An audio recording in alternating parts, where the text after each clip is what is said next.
শান্তিতেই দেখতে চাই। একজন অপরাধীও যেন এখান থেকে বাঁচতে না পারে তা আমরা দেখতে চাই। তাতে সময় যা লাগুক দেখে বিচার করতেই হবে।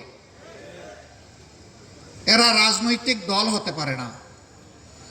যারা ক্ষমতায় বসে দায়িত্ব জ্ঞানহীনতার পরিচয় দেয়, দায়িত্বশীলতার পরিচয় দিতে পারে না, নিজের দেশের মানুষকে হত্যা করে গদি রক্ষার জন্য, তারা কখনো রাজনৈতিক দল হতে পারে না।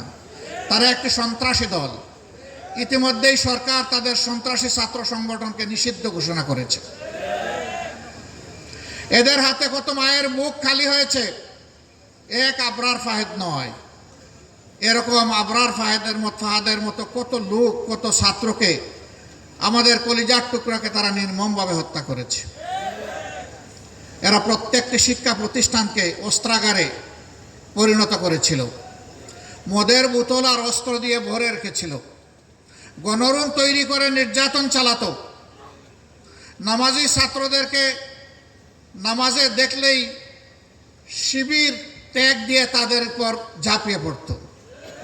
আবরার ফাহাদের দুটি দোষ ছিল।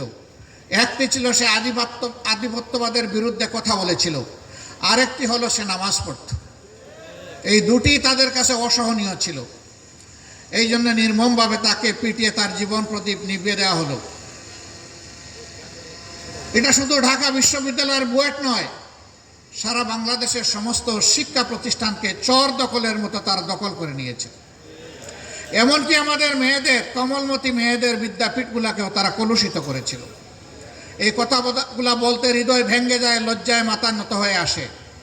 এই জন্য এই কথাগুলা, এই চিৎকারগুলা দিতে পারি না, বলতে পারি না। কেমন অত্যাচার আমাদের মেয়েদের উপর করা হয়েছে। সম্মানিত ভাইয়েরা,